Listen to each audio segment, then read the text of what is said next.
नमस्कार सभी को। आज की क्लास में हम चर्चा करेंगे अर्थव्यवस्था के उस बेसिक कंसेप्ट पर जिसकी समझ विकसित करके आप आने वाले जो भी टॉपिक है अर्थव्यवस्था के, जीडीपी है, जीएनपी है, आर्थिक विकास है, समावेशी विकास है, टैक्सेशन है, बैंकिंग है, आपकी राजकोषीय नीति है, मौद्रिक नीति है, सब्सिडी है ना।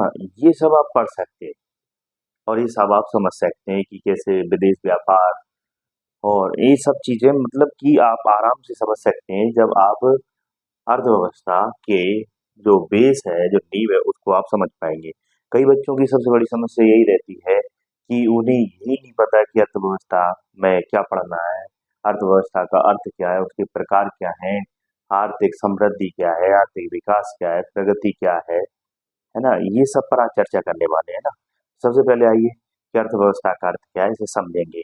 बताइए, इसकी अवधारणा कंसेप्ट जो है वो मानव हमने ही डेवलप किए, क्योंकि एक समय की बात है और आज की बात है कि मानव जो था वो एक उपभोक्तावादी प्राणी है। क्यों? क्योंकि वो वस्तुओं का कंजप्शन करता है। क्यों करता है? हम क्यों खाना खाते हैं? ये खाना खाना ही तो क्या है? उपभोग करना। हम क्यों कपड़े पहनते हैं? बताइए। हम क्यों गाड़ी से चलते हैं? हम क्यों फोन से बात करते हैं? बताइए। ये वस्तुओं का उपभोग मतलब उपयोगी तो करना है। क्यों? ताकि हमारा जीवन क्या हो सके, हमारा जीवन उन्नत हो सके, हम अपने जीवन को खुशहाल बना सकें, अपने जीवन को आगे बढ़ा सकें। बोलिए, हम पहले गुफाओं में रहते थे, आज बड़े अच्छे मकानों में रह क्यों रह रहे हैं भाई? ताकि हम अपने अस्तित्व की रक्षा कर सकें, जीवन को और ज्यादा अच्छा बना सकें, सुख में बना सकें। बोलिए, क्या आज हम चाहेंगे कि हम जंगल में रहें ठंड के समय में, या हम बरसात के समय किसी झोपड़ी में कीचड़ में रहें? नहीं चाहेंगे ना। तो मनुष्य अपनी अस्तित्व की रक्षा करने के लिए क्या करता है? उपभोग करता है चीजों का, सामग्री का। अब उपभोग कैसे करे? जैसे आदि मानव आपने देखा होगा कि जब वो धरती पर पहला कदम रखता है तो वो क्या करता है? अपने अस्तित्व की रक्षा करने के लिए वो पशुओं का उपभोग करता है, जीव जंतुओं का, उनका शिकार करता है। बोलिए। तो वैसे ही मनुष्य, क्योंकि उस समय उसने कोई ऐसी आर्थिक व्यवस्था डेवलप नहीं की, कोई प्रणाली डेवलप नहीं की, इसलिए उसकी कोई विशेष अर्थव्यवस्था पढ़ने को नहीं मिलती है। याद रखें, तो मनुष्य शुरू से ही क्या करता है? उपभोग। उपभोग करने के लिए क्या करना पड़ेगा? किसी सी चीज को हमें खाना है या उपभोग करना है या कपड़ा बनाना है तो उसका क्या करना पड़ेगा? उत्पादन, मतलब उसका निर्माण करना पड़ेगा। कि भाई आपको लग रहा है कि आपको आटे की रोटी खाना है तो गेहूं का उत्पादन करना पड़ेगा। गेहूं के उत्पादन के लिए पहले कृषि करना सीखना पड़ेगी। कृषि करने से पहले आपको भूमि को कृषि योग्य बनाना पड़ेगा। कृषि योग्य भूमि को बनाने से पहले आपको वो उपकरण औजार चाहिए जिसकी सहायता से आप भूमि को, एक बंजर भूमि को कृषि योग्य बना सकें। तब तो जाकर आप कृषि का उत्पादन करके अनाज का उत्पादन कर पाएंगे और अनाज से बनी हुई रोटी खा पाएंगे। बोलिए। तो याद रखें, मनुष्य क्यों खा रहा है? क्योंकि उससे उसको ऊर्जा मिल रही है, वो अपने अस्तित्व की रक्षा कर रहा है, उसकी भूख मिट रही है, इसलिए वो अनाज का उत्पादन कर रहा है। तो मनुष्य क्या करता है? अपने अस्तित्व की रक्षा करने के लिए, अपने जीवन को समृद्धशाली बनाने के लिए, वैभवशाली बनाने के लिए वो क्या करता है? वस्तुओं को उपभोग करता है। बच्चे, तो वो क्या करता है? उत्पादन करता है। पर बात कैसी आई कि वही उपभोग करने के लिए उत्पादन करना है, पर उत्पादन कैसे करे? तो उत्पादन कैसे करे? तो उसने देखा कि संसाधन है। संसाधन की परिभाषा क्या है? संसाधन वो सभी सामग्री, वो सभी वस्तु, वो सभी उपकरण, औजार, वो सभी एलिमेंट जो मनुष्य के जीवन के लिए उपयोगी हैं। चाहे वो हवा की बात हो, प्राणवायु ऑक्सीजन की बात हो, चाहे वो मुद्रा की बात हो, चाहे जल की बात हो, चाहे वो खाद्यान्न पदार्थों की बात हो, हर वह चीज, चाहे सुई की बात क्यों ना हो, सुई भी हमारे लिए संसाधन है, क्योंकि उसका भी हमारे जीवन में बहुत उपयोग रहता है। कपड़ा सिलने में, बनाने में, कांटा लग जाए तो उसे निकालने में। बोलिए। तो संसाधन की परिभाषा देख लिए। संसाधन तीन प्रकार के होते हैं बेसिकली। प्राकृतिक संसाधन, जो पृथ्वी जलवायु आपको देखने को मिल रही है मूवी वगैरह। भौतिक संसाधन मतलब मानव इस प्राकृतिक संसाधन के दोहन करने के लिए जिन उपकरणों का, मशीनों का निर्माण करता है। जैसे हमने सड़क बना ली, आज हमने परिवहन के साधन डेवलप कर लिए, संचार के साधन डेवलप कर लिए, बड़े बड़े भवन बना लिए। बोलिए। तो भौतिक संसाधन मानवीय मतलब जो मानव जो मानव को ज्ञान देकर, प्रशिक्षण देकर क्या बनाता है? उनको कार्य करने के योग्य बनाना है, ताकि वो भी क्या कर सकें? उत्पादन की क्रिया में भाग ले सकें। अर्थात कौशल डेवलप, उनमें योग्यता डेवलप कर देना, किसी भी उत्पादन के कार्य को करने की योग्यता डेवलप कर देना, ये क्या कहलाता है? कौशल।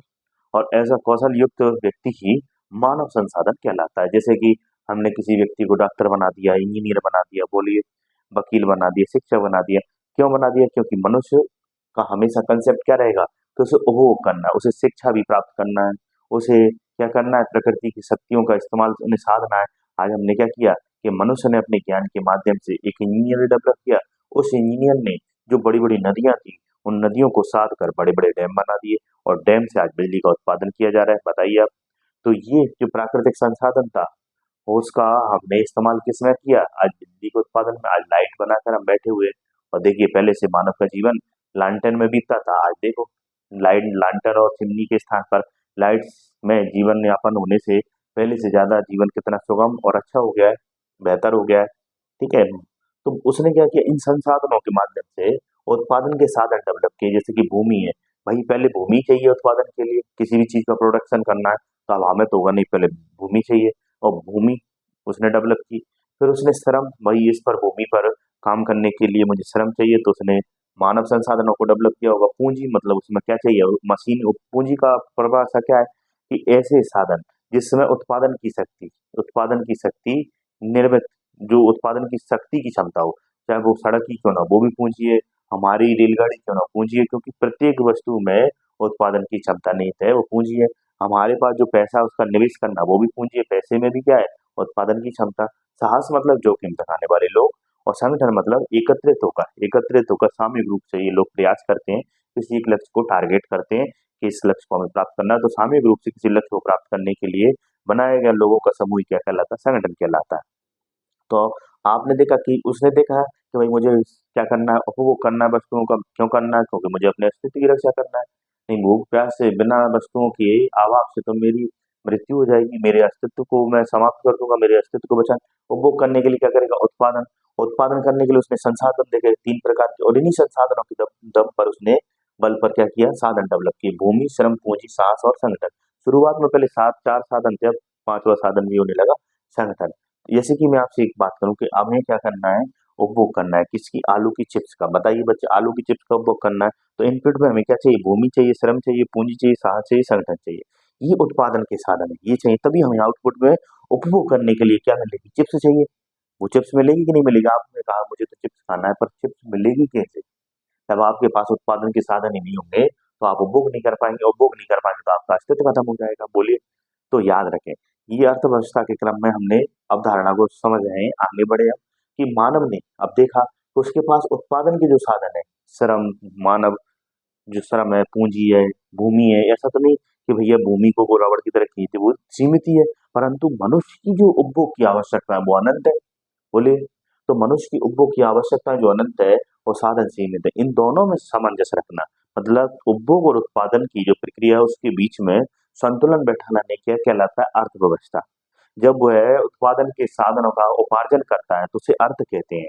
और जब इन साधनों का इष्टतम दोहन करता है, ताकि वह क्या कर सके, आवश्यकता, मनुष्य की आवश्यकता और साधन के बीच में सामंजस्य बैठा सके, ऐसे उपयोग करे साधनों का कि उन साधनों का इष्टतम दोहन हो सके, उसी को हम कहते हैं, क्या कहते हैं बताइए बच्चों, क्या कहते हैं, हम अर्थव्यवस्था कहते हैं। अब आप देखेंगे इसी उत्पादन प्रक्रिया में आप क्या देखेंगे, कहेंगे कि किसी देश ने अगर अपने घरेलू स्तर पर एक वर्ष के भीतर वस्तु का या सेवाओं का जो उत्पादन किया उसका मौद्रिक मूल्य क्या है, तो आप उसे क्या कह देंगे, जीडीपी कह देंगे। बोलो, घरेलू स्तर पर।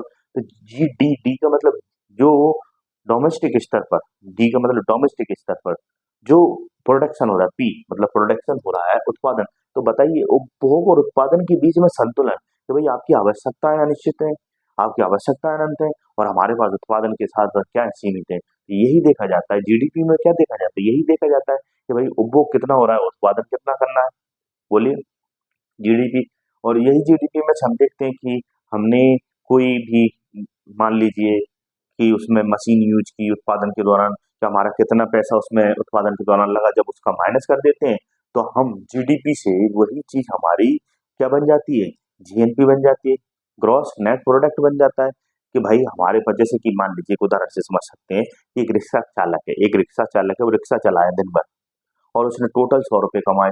परंतु इस दौरान उसने अपनी जो साइकिल थी उसमें, रिक्शा में ऑयलिंग करवाई 5 रुपए की, उसकी पंचर हो गई रिक्शा, जो टायर घिसने से 5 रुपए की वो उसने पंचर जुड़वाई उसमें, तो 10 रुपए उसने खर्च किए। तो उसने जो ग्रॉस कमाया 100 रुपए, और उसमें से 10 रुपए जो मूल्य हाथ घटाया उसने, तो 100 - 10 तो 90 रुपए जो बचा, वो क्या है, उसका जीएनपी है। बताइए, ग्रॉस नेट उसका जो प्रोडक्शन, तो भैया मेरे हाथ में नेट आया कितना है, क्लियर हुआ। मेरे हाथ में भैया नेट पैसा आया कितना है काट पीट के, ठीक है, मूल हाथ से घटा के, तो भाई ये आया उसके पास। ठीक है, फिर जीएनपी से आगे जाके हमारी एनएनपी बन जाती है ना। जो एनडीपी है, एनडीपी से हमारी आगे जाके एनएनपी बन जाती है ना, नेट नेशनल इनकम बन जाती है ना। ठीक है, NDP net domestic product, GDP से बनता है आपका एनडीपी, एनडीपी से बनता है आपका एनएनपी, है ना, नेट नेशनल प्रोडक्ट हो जाता है वो। तो ये सब अवधारणाएं कहाँ से जन्म ले रही है, इसी उत्पादन की प्रक्रिया से, कि भाई उत्पादन के साधन नहीं है और उसे क्या करना है, वस्तुओं का उत्पादन करना है। तो साधन उसके पास सीमित है और आवश्यकता अनंत है, इनमें सामंजस्य रखने के लिए वो क्या करता है, आर्थिक प्रणालियां डेवलप की उसने, हर एक समय में उसने परिस्थितियों के अनुसार कुछ प्रणालियां डेवलप की और उन्हीं प्रणालियों के आधार पर विभिन्न प्रकार की अर्थव्यवस्थाओं का देश काल परिस्थिति के अनुसार निर्माण हुआ। जैसे कि सबसे पहले बात करें पूंजीवादी अर्थव्यवस्था, तो उत्पादन के स्वरूप के आधार पर, तो भाई उत्पादन के स्वरूप में जो साधन है, उत्पादन के जो साधन है, उत्पादन के साधनों पर किसका नियंत्रण होगा। तो आप सबको मैं यूरोप लेके चलता हूँ, यूरोप में उस समय पोप का शासन था, एक समय पोप का शासन था। वर्ल्ड हिस्ट्री में हम पढ़ते हैं कि भाई वहां पर पहले तो वहां पर किसी प्रकार का कोई भी धार्मिक प्रतिबंध नहीं था यूरोप में, सब लोगों को स्वतंत्र कार्य करने की, स्वतंत्र दर्शन प्रदान करने की और स्वतंत्र रूप से अपने साहित्य को लेखन करने की, अपने कर्तव्यों का पालन करने की स्वतंत्रता थी। पर जैसे ही पोप ने बाइबल की गलत व्याख्या करके धर्म के नाम पर वहां प्रतिबंध लगाया, तो वहां की जो स्वतंत्रता थी लोगों की वो छिन गई।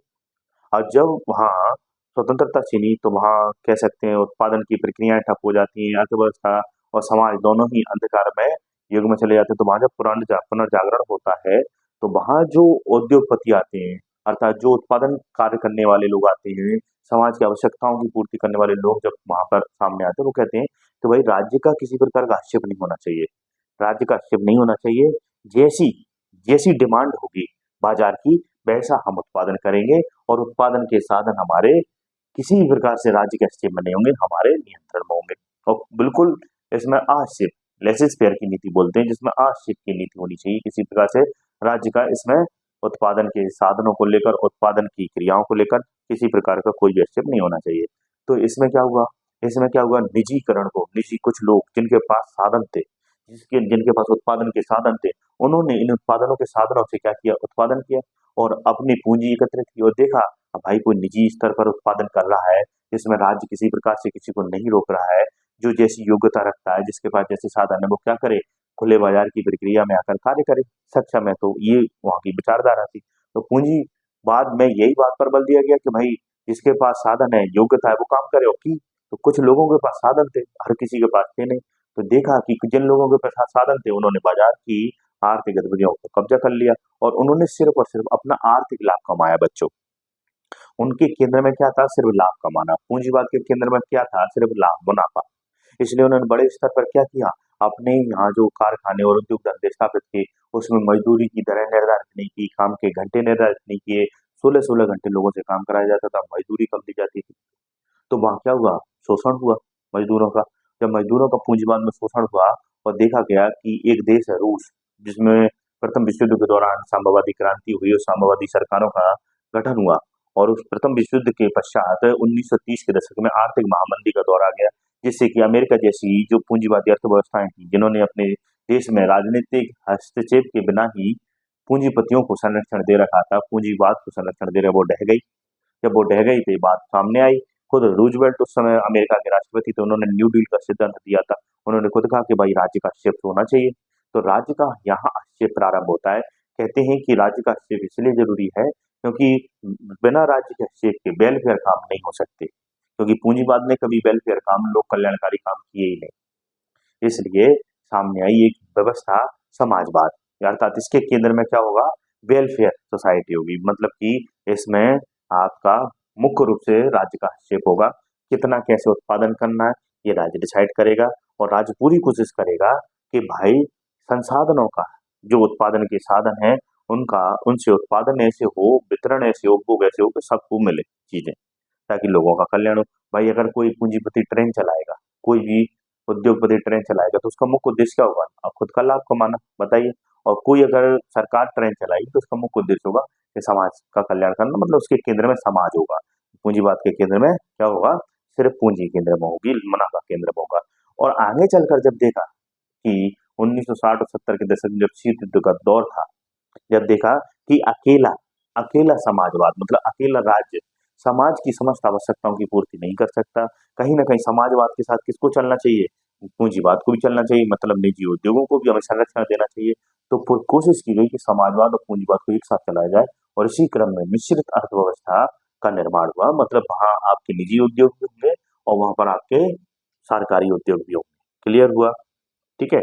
तो ये जो आज हमें दिखाई देता है पूंजीवाद समाजवाद मिश्रित, जिसे हम कहते हैं अर्थव्यवस्था के स्तर पर, जिसमें पूंजीवाद और समाजवाद दोनों अर्थव्यवस्था के स्वरूप दिखाई देते हैं, जहां उत्पादन के साधनों पर सिर्फ पूंजीपतियों का, कुछ लोगों का अधिकार था। और कार्ल मार्क्स जैसा व्यक्ति वहां पैदा हुआ और उसने वहां अतिरिक्त मूल्य का सिद्धांत दिया। यूरोप में कहा कि भाई आप मजदूरी करते हो, दास कैपिटल उसने किताब लिखी कि आप मजदूरी करते हो भाई मजदूरों, 100 रुपए का जो 100 रुपए का जो मान लो इनपुट है, उसमें मजदूरी करके 400 रुपए में जो शर्ट बनती है, उसमें 300 रुपए अतिरिक्त मूल्य तो आप ही जोड़ते हो। तो 300 रुपए पर आपका अधिकार होना चाहिए, जबकि वो पूरा पैसा कौन ले जाता है, पूंजीपति ले जाता है। ये बात जब उनके दिमाग में बैठ जाती है यूरोप में पूंजीपतियों के मजदूरों के, तो वो पूंजीपतियों के खिलाफ विद्रोह करने का प्रयास करते हैं। पर याद रखें कि वो पूंजीपतियों के खिलाफ विद्रोह नहीं करते, इससे पहले पूंजीपति मजदूरों की जो विद्रोह की परिस्थिति उनको भाप लेते हैं और कार्ल मार्क्स की विचारधारा को वहां दबाने का वो भरकस प्रयास करते हैं। वहां बाकायदा मजदूरों को फिर मजदूरों के वेलफेयर के काम किए जाते हैं, मजदूरों को सामाजिक सुरक्षा दी जाती है, पेंशन दी जाती है, उनको दुर्घटना में बीमा का और उनको रहने के लिए आवास, ताकि मजदूर किसी प्रकार से संतुष्ट रहे और पूंजीपतियों के खिलाफ वो विद्रोह न करें, नहीं तो वहां पर पूंजीपतियों की सत्ता छिन जाएगी और वहां मजदूरों की सरकारों का उद्भव होगा। तो ये वहां पर हमें देखने को मिलता है। और आगे हम देखते हैं आकार के आधार पर व्यष्टि और समष्टि। व्यष्टि में हम देखते हैं कि शुरुआत में जब एडम स्मिथ जैसे लोगों ने अर्थव्यवस्था के विकास की बात की, जिन्हें इकोनॉमिक्स फादर ऑफ इकोनॉमिक्स कहा जाता है, और वेल्थ ऑफ नेशन उन्होंने बुक लिखी, जिसमें उन्होंने वेल्थ को, चाहे वो उस समय के मिल की विचारधारा हो, चाहे उस समय रिकार्डो के लगान संबंधी सिद्धांत, उन्होंने वेल्थ को मतलब धन को ही केंद्रीकृत करके बात कही कि धन ही किसी अर्थव्यवस्था का मुख्य आधार होता है, वेल्थ ही मुख्य अर्थव्यवस्था का आधार होता है। और उन्होंने उसी समय कहा था कि व्यष्टि है ना, समष्टि की व्यष्टि की बात की थी कि भाई किसी एक व्यक्ति का क्या मांग है, क्या उसकी डिमांड है, उसके अनुसार उत्पादन होना चाहिए, और धन ही समस्त अर्थव्यवस्था का, आर्थिक क्रियाओं का मुख्य आधार है। धन को केंद्र करके उन्होंने हर एक बात कही थी।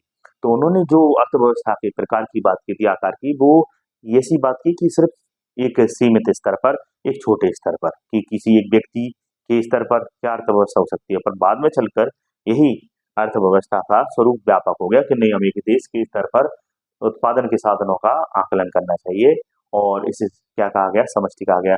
व्यष्टि का मतलब ये कह सकते हैं कि जंगल में किसी एक पेड़ की क्या आवश्यकता है उसकी बात की जाए तो हम उसे क्या कहेंगे बच्चों, व्यष्टि कहेंगे। पर पूरे जंगल की बात की जाए तो उसे हम क्या कहेंगे, समष्टि। क्लियर हुआ?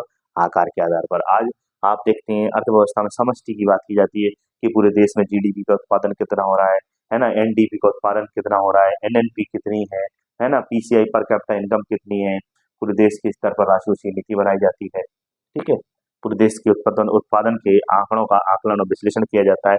तो समष्टि की बात की। आ जाकर विकास के आधार पर बात करें, एक विकसित देश होते हैं, है ना, एक विकसित देश होते हैं, एक विकासशील होते हैं, एक अल्प विकसित होते हैं और एक अविकसित होते हैं। बोलो, तो जो विकसित हैं उन्होंने क्या कर लिया, अपने देश में जो संसाधन थे उनके देश में, प्राकृतिक भौतिक मानवीय, उनका उन्होंने दोहन कर लिया, है ना, मतलब उन्होंने अपने देश में संसाधनों को समस्त रूप से दोहन के स्तर पर वो पहुंच चुके हैं, मतलब चरम पर पहुंच चुके हैं। तो विकसित देश है।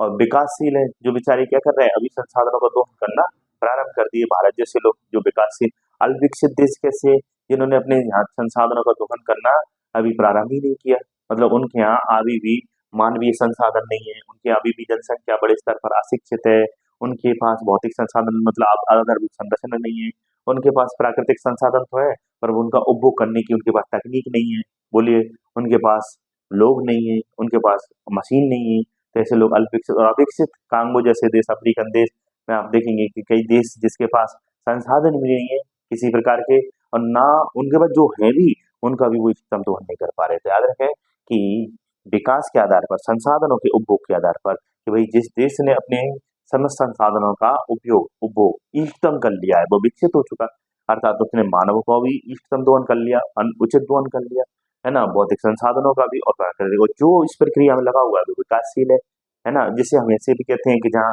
कृषि विकास विकसित देश, जहाँ कृषि का भाग अर्थव्यवस्था में या जीडीपी के उत्पादन में कम हो गया हो, है ना? जीडीपी में उसका क्या हो गया हो भाग कम कृषि का, तो हम कहते हैं किसी उद्योग क्षेत्र का वहाँ भाग बढ़ गया है क्षेत्र का, तो हम कहते हैं कि भाई वो विकसित है। अल्प और जो विकासशील है वहाँ धीरे धीरे क्या हो रहा है, कृषि क्षेत्र का विकास जो है, कृषि क्षेत्र का जो भाग है वो अब धीरे धीरे कम हो रहा है।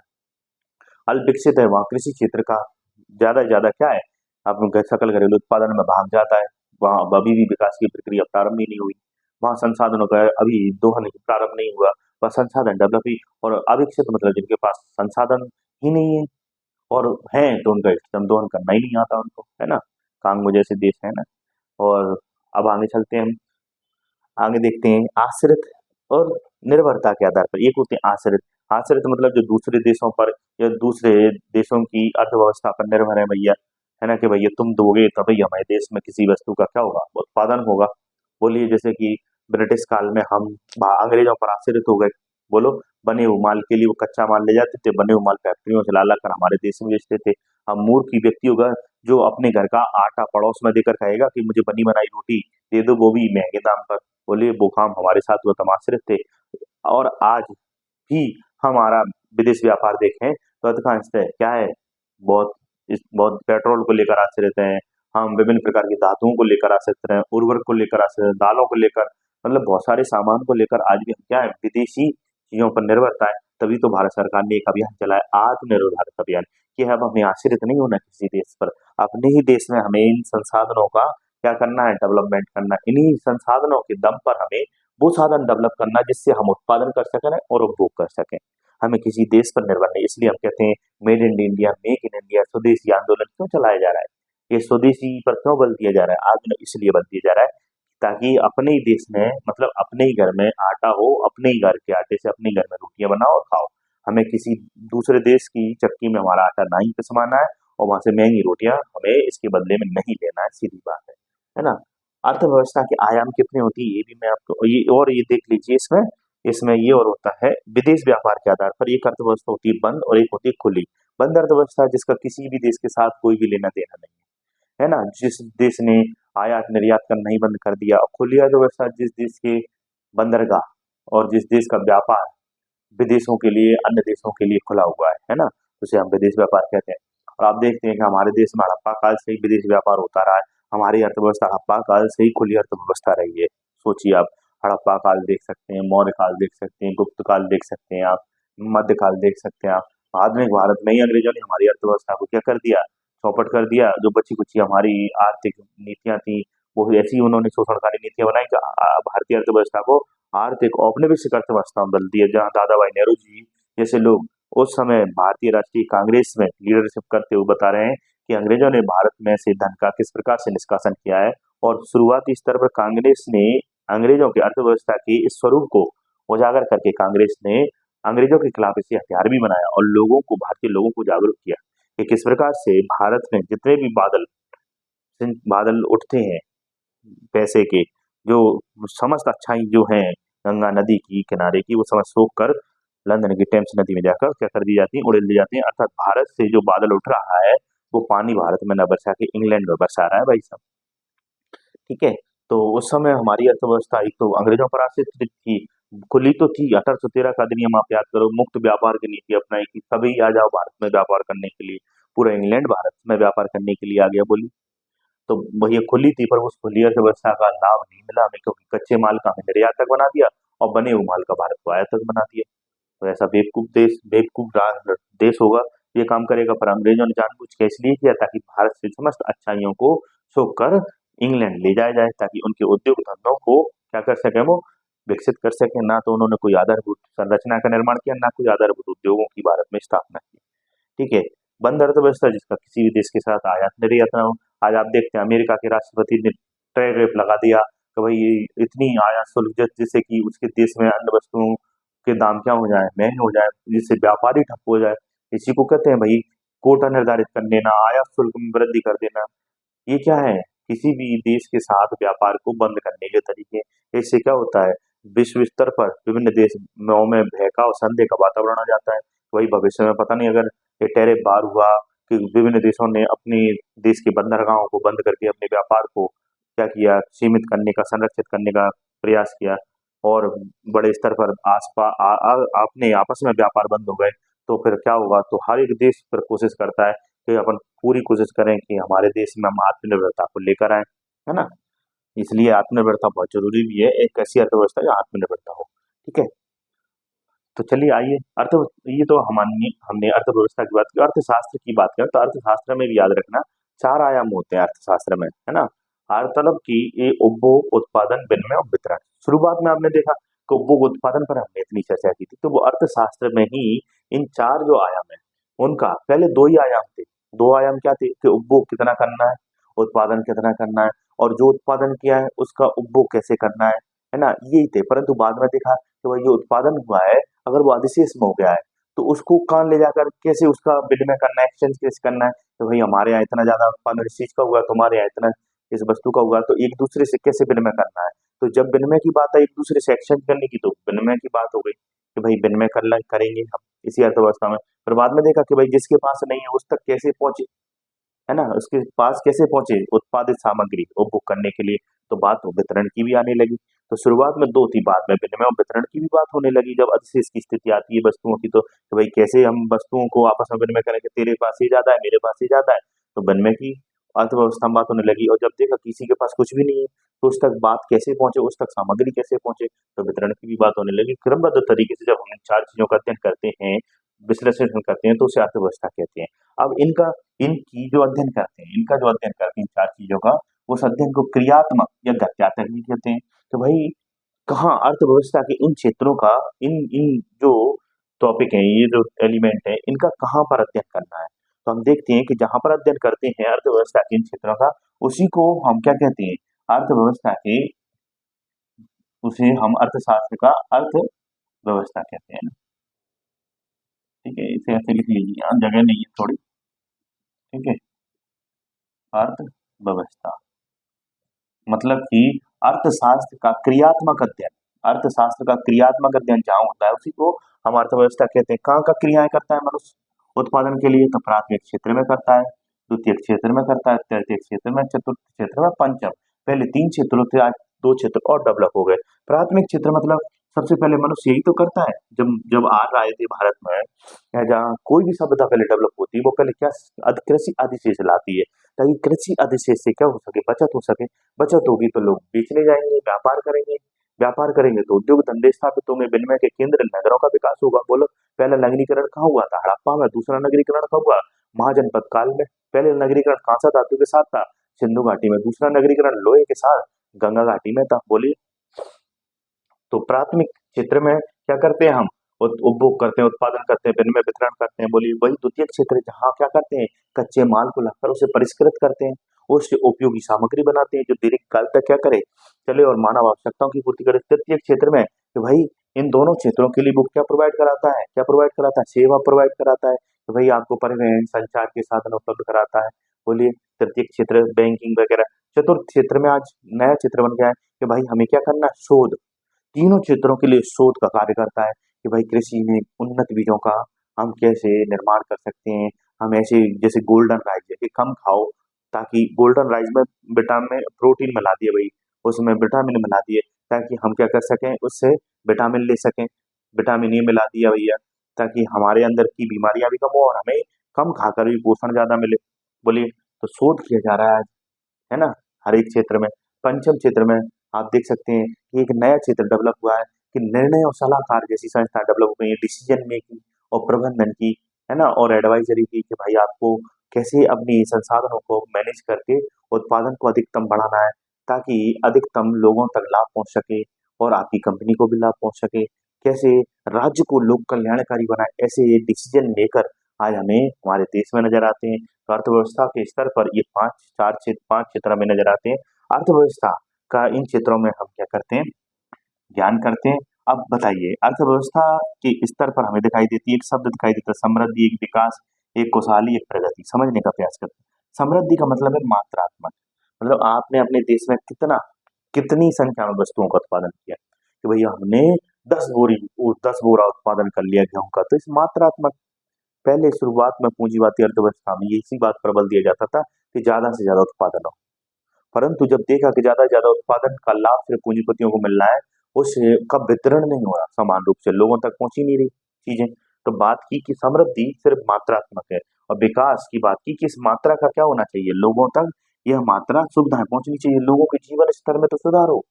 अब बात आई, कुछ लोग ही सिर्फ उपभोग करके अपनी जीवन को संवार लिए। कुछ लोग मलिन बस्तियों में रह रहे हैं, जिनके पास ना तो स्वच्छ पेयजल है, ना आवास है, ना उनके पास शिक्षा है, ना स्वास्थ्य। तो कहा कि भैया जो आप समृद्धि ले रहे हैं उसको कहां तक, इसी तो समाजवाद आया। इसलिए तो क्या आया, समाजवाद आया कि समृद्धि को क्या किया जाए, लोगों में वितरित किया जाए, संसाधनों को जिनके पास नहीं उनको साधन प्रोवाइड कराए जाए। तो कहा कि गुणात्मक विकास। तो मात्रात्मकता के साथ जब गुणात्मक चीज जुड़ जाए कि लोगों के जीवन स्तर में सुधार, उन्हें भी स्वास्थ्य की, शिक्षा की सुविधा मिले, तो कहा कि विकास है। परंतु हमने देखा कि विकास के क्रम में हमने स्कूल कॉलेज बना दिए, बोलिए, परंतु हमने देखा कि आध्यात्मिकता का पतन हो रहा है, नैतिकता का पतन हो रहा है, लोगों की खुशहाली जा रही है। तो यूएनओ के नेतृत्व में हमने देखा कि बड़ी बड़ी बिल्डिंगें तो बन गई हैं, बड़े बड़े शहर बन गए हैं, लोगों की जीवन प्रत्याशा भी सुधर गई है, अच्छी अच्छी दवाइयां बन गई, अच्छी अच्छी कॉलेज और टेक्नोलॉजी बन गई है। परंतु भाई साहब, लोगों के संस्कार खत्म हो गए, नैतिकता खत्म हो गई, चोरी चकारी बढ़ रही है, बोलिए हिंसा बढ़ रही है, मदिरापान, नशेपन की प्रवृत्ति में वृद्धि हो रही है। तो हमने कहा कि भैया अब खुशहाली की बात की जाए। इसलिए अब देखेंगे आप कि यूएनओ के नेतृत्व में खुशहाली रिपोर्ट भी जारी की जाती है ना। तो खुशहाली की बात की गई, मात्रात्मक और गुणात्मक साथ साथ सांस्कृतिक, आध्यात्मिक उन्नति या नैतिक मूल्य, इनको बढ़ावा दिया जाए ताकि समाज में किसी प्रकार से कोई भी हिंसा या द्वेष की भावना ना पनपे, किसी प्रकार से चोरी चकारी की घटनाएं ना हो। बताइए, अगली बात की गई प्रगति की कि भैया यार, मात्रात्मक, गुणात्मक और सांस्कृतिक विकास तो कर लिया, अब बात आ गई सतत विकास की कि प्रोग्रेस का मतलब है कि आने वाली जो पीढ़ियां हमारी, वो कम से कम ये तो हो कि वो भी पानी पी सकें, वो भी स्वच्छ वायु में सांस ले सकें। अर्थात संसाधनों का ऐसे दोहन करना कि आने वाली अपन भी उपभोग कर लें और आने वाली पीढ़ियों को लिए भी बच जाए। अर्थात धरती की जो क्षमता है कि फिर से वो चीजों को गेन कर लेती है, उस क्षमता को धरती की और इस पर्यावरण की क्षमता को बनाए रखना, तो इसी को आज कहते हैं सतत विकास। और हमने 17 अंतरराष्ट्रीय स्तर पर सतत विकास लक्ष्य बनाए, जिन्हें एसडीजी कहते हैं, है ना, सस्टेनेबल डेवलपमेंट गोल जिसे कहते हैं, जिनका उद्देश्य के 2030 तक विश्व के अधिकांश देश अपने यहाँ कार्बन का उत्सर्जन कम करेंगे, गरीबी को मिटाएंगे, भुखमरी को मिटाएंगे, लैंगिक भेदभाव को मिटाएंगे। बोलिए, कोशिश करेंगे कि वो अपने देश में समावेशी विकास को बढ़ावा दें, कोशिश करेंगे कि वो उनके देश में अवसंरचना का निर्माण हो, कोशिश करेंगे कि किसी प्रकार से कोई पिछड़ापन ना हो, चाहे वो लैंगिक स्तर पर हो, चाहे गरीबी के स्तर पर हो, कोई विषमता ना हो उनके देश में। तो इन सब पर वो क्या करेंगे, कार्य करेंगे, ताकि हम क्या कर सकें, एक ऐसे विश्व का निर्माण कर सकें जिसमें प्रोग्रेस ही प्रोग्रेस हो। प्रगतिशीलता का मतलब और प्रगतिशील विचारधारा या प्रगति शब्द का मतलब ये यही है कि विकास जो आज हम कर रहे हैं, वो विकास पर्यावरण के साथ मिलकर हो। जैसे कि आज आप देख रहे हैं कि हिमाचल प्रदेश में, उत्तराखंड में अभी कुछ समय पहले कितनी भयानक बाढ़ आई। क्यों? क्योंकि हमने क्या किया, प्रकृति की शक्तियों का प्रकृति की शक्तियों का और प्राकृतिक क्षेत्रों में जाकर, नदियों के क्षेत्रों में, पहाड़ों के क्षेत्रों में जाकर हमने निर्माण कार्य किया, और इसे क्या कहा हमने कि विकास हो रहा है। और जब प्रकृति ने उस भूभाग में आकर अपने क्षेत्र को फिर से अपने क्षेत्र को लेना प्रारंभ किया कि नहीं ये मेरा क्षेत्र है, आपने मेरे क्षेत्र में आकर अतिक्रमण किया, जब अपने अतिक्रमण से हमें हटाया तो हमने क्या कहा, विनाश हो रहा है। तो विनाश के और विकास के बीच में जो संतुलन है, उसी को हम सतत विकास या प्रगति कहते हैं। कि ऐसा विकास नहीं चाहिए कि कल का विनाश का स्वरूप धारण कर ले, जिससे मानव सभ्यता का ही नहीं, प्रकृति का भी विनाश हो रहा है ना। तो हमें मानव सभ्यता, प्रकृति दोनों का संरक्षण करना है, उसी को सतत विकास कहते हैं। तो आज बताइए आपको कैसी लगी अर्थव्यवस्था की अवधारणाएं, अर्थव्यवस्था के प्रकार, अर्थव्यवस्था के क्षेत्र, अर्थव्यवस्था में समृद्धि, विकास, खुशहाली और प्रगति का अर्थ क्या है वास्तविकता में। अगली क्लास में हम आपके सामने हाजिर होंगे, जीडीपी क्या है। तो आप सबको बता दें, जीडीपी मतलब वही बात है कि मनुष्य क्या करता है, संसाधनों का उपभोग करता है, उपभोग करने के लिए उत्पादन करता है। तो जो वो अपने देश में जितने भी संसाधन है उनसे उत्पादन करेगा, उसी को हम क्या कहते हैं, जीडीपी। जब वो उत्पादन के साधनों में से कुछ हटा देगा कि भैया सकल घरेलू उत्पाद किया उसने, कुछ उसका क्या हो गया, उसमें हास हो गया, मूल्य, उसको जब हटा देगा तो वही क्या बन जाएगा, नेट बन जाएगा उसका, है कि नहीं। शुद्ध जीडीपी हो जाएगी, शुद्ध घरेलू उत्पाद बन जाएगा वो, है ना। और जब वो विदेशों से आने वाला जो पैसा है, विदेशों से जो आय हो रही है, और विदेशी जो भारत में अपने देश में रहकर आय प्राप्त, उसको माइनस कर देगा विदेशों से प्राप्त आय में से, तो हम कहेंगे कि भैया ये तो उस देश की राष्ट्रीय आय हो गई। और राष्ट्रीय आय में जब जो जनसंख्या का भाग दे देगा, तो प्रति व्यक्ति आय निकल आएगी उसकी, है ना। और प्रति व्यक्ति आय से अनुमान लगाएगा कि हमारे देश में अगर प्रति व्यक्ति आय में वृद्धि हो रही है, तो उससे देश का विकास हो रहा है ना। और इसका इस्तेमाल प्रति व्यक्ति आय का कौन इस्तेमाल करता है बताइए? आज आईएमएफ इस्तेमाल करता है, वर्ल्ड बैंक इस्तेमाल करता है, और वैश्विक स्तर पर किसी भी देश की अर्थव्यवस्था के विकास के लिए एचडीआई का इस्तेमाल किया जा रहा है, ह्यूमन डेवलपमेंट इंडेक्स, जिसमें देखा जाता है कि उस देश में रहने वाले लोगों की जीवन प्रत्याशा कैसी है, उनके पास शिक्षा की व्यवस्था है कि नहीं, उनकी प्रति व्यक्ति आय कितनी है। इन तीनों को कैलकुलेट करके देखा जाता है कि हाँ, देश उन्नति कर रहा है, कि सबको शिक्षा भी मिल रही है, सबको स्वास्थ्य भी मिल रहा है, सबको रोजगार मिल रहा है, तभी तो लोगों की आय में और लोगों के जीवन स्तर में सुधार हो रहा है। तो अगली क्लास में फिर हम आपके सामने हाजिर होंगे इन्हीं अर्थव्यवस्था के आगे के भाग को लेकर, आगे के टॉपिकों को लेकर, और विस्तार पूर्वक एक समझ के साथ सामाजिक जो परिस्थितियां हैं, वातावरण, उनके साथ जोड़कर हम उन्हें पढ़ने का प्रयास करेंगे। क्योंकि किसी भी विषय को जब हम अपने जीवन से जोड़ लेते हैं, आसपास जितनी भी घटनाएं घटित हो रही है उनसे जोड़ लेते हैं, क्योंकि विषय क्या है, आसपास की घटनाओं पर ही आधारित है, जोड़ लेते हैं, तो वो बहुत हमारे लिए आसान हो जाता है। इससे हमें करंट अफेयर्स को भी समझने में आसानी होती है। तो ठीक है, अगली क्लास में फिर मिलेंगे, तब तक के लिए जय हिंद, धन्यवाद, खुश रहिए, मुस्कुराते रहिए।